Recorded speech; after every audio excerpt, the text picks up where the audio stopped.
কথা বলবো Indian cricket নিয়ে। বর্তমানে ইন্ডিয়ান ক্রিকেট বর্তমান বিশ্বের এক নম্বর দল হিসেবে বললেও ভুল হবে না, কারণ তারা সাদা বলের ক্রিকেটে বিগত 4টা আইসিসি এবং এসিসি টুর্নামেন্টে শুধু একটি ম্যাচই হেরেছে। 2023 সালের ওয়ানডে বিশ্বকাপ, 2024 সালের টি-20 বিশ্বকাপ, 2025 সালের আইসিসি চ্যাম্পিয়ন্স ট্রফি এবং 2025 সালের এশিয়া কাপ। এই 4টা টুর্নামেন্টে তারা শুধু একটি ম্যাচই হেরেছে, সেটা হচ্ছে ওয়ানডে বিশ্বকাপে। 2023 সালের ওয়ানডে বিশ্বকাপের ফাইনাল ম্যাচ তারা অস্ট্রেলিয়ার কাছে হেরেছিল। তাছাড়া আর কোনো ম্যাচ তারা হারেনি। এই পরিসংখ্যানটা দেখলে বোঝা যায় একটি দল 4টা বৈশ্বিক টুর্নামেন্টে একটি মাত্র ম্যাচ হেরেছিল, যার 3টিতেই তারা চ্যাম্পিয়ন এবং একটিতে ফাইনালে হেরেছে অস্ট্রেলিয়ার কাছে। এই যে অপরাজিত দল, পরপর 3টা টুর্নামেন্ট তারা বিজয় হয়েছে। 24 সালের টি-20 বিশ্বকাপ তারা জিতেছে কোনো ম্যাচ না হারেই, অপরাজিত চ্যাম্পিয়ন। 2025 সালের চ্যাম্পিয়ন্স ট্রফিতে তারা অপরাজিত চ্যাম্পিয়ন এবং সর্বশেষ এশিয়া কাপেও তারা অপরাজিত চ্যাম্পিয়ন। এই যে ইন্ডিয়ান ক্রিকেট, সাদা বলের ক্রিকেটে যেই উন্নতিটা করেছে, সেটা কিন্তু রাহুল দ্রাবিড়ের হাত ধরেই এসেছে।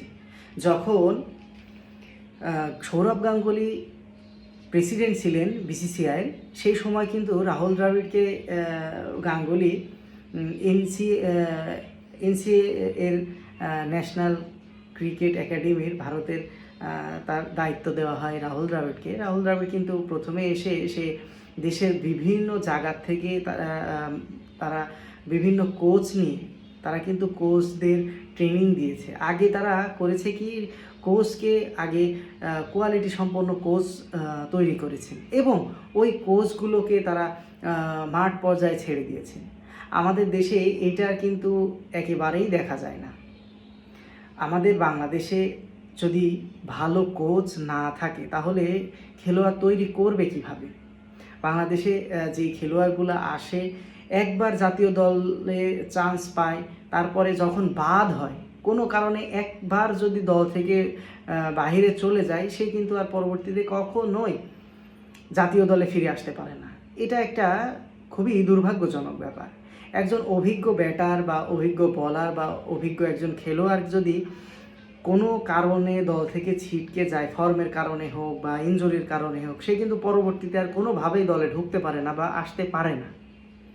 2-1 খেলোয়াড় বাদ দিলে বাংলাদেশের এই রকম রেকর্ড একেবারে নেই বললেই চলে। কিন্তু ভারতের ক্ষেত্রে কি বলবো, ভারতের ক্ষেত্রে কিন্তু একজন অভিজ্ঞ খেলোয়াড়, সে ইনজুরির কারণে, ফর্মের কারণে বাদ পড়লেও সে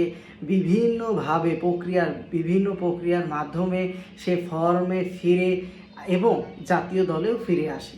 কিন্তু বাংলাদেশের ক্ষেত্রে এটা হয় না বললেই চলে। যতদিন না এই বাংলাদেশের কোচের যেই লেভেলটা আছে, কোচিং লেভেলটা যদি আরও এগিয়ে না যায়, আরও অভিজ্ঞ না হয়, সেক্ষেত্রে কিন্তু খেলোয়াড়দেরকে ওইভাবে তৈরি করাটা আসলে অনেকটাই টাফ হয়ে যায়।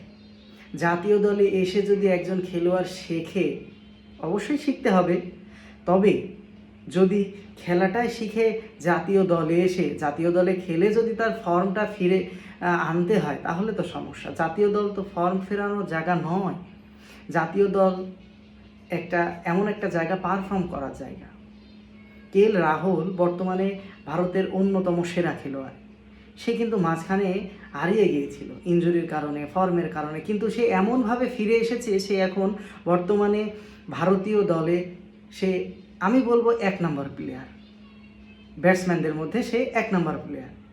এইভাবে যদি বাংলাদেশের খেলোয়াড়রা, অভিজ্ঞ খেলোয়াড়রা যে বাদ পড়ে, তারা একেবারেই হারিয়ে যায়। তারা হারিয়ে যায় বলতে শুধু যে ন্যাশনাল টিম থেকে হারিয়ে যায় এমন না, তারা এমনও হয়ে গেছে যে তারা লিগ পর্যায়ের কোনো টুর্নামেন্টও খেলতে পারে না। ব্যাপারটা এমন হয়ে যায়।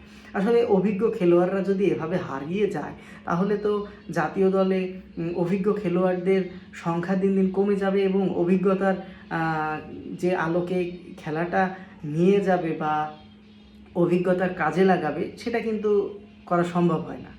যার ফলে বাংলাদেশ ক্রিকেট ওইভাবে এগোতে পারে না। ভারতের এই যে একটা দিক, যে দিকটা আসলে আমরা অনেকেই জানি না, যে ভারত এত খেলোয়াড় কোথা থেকে তুলে নিয়ে আসে।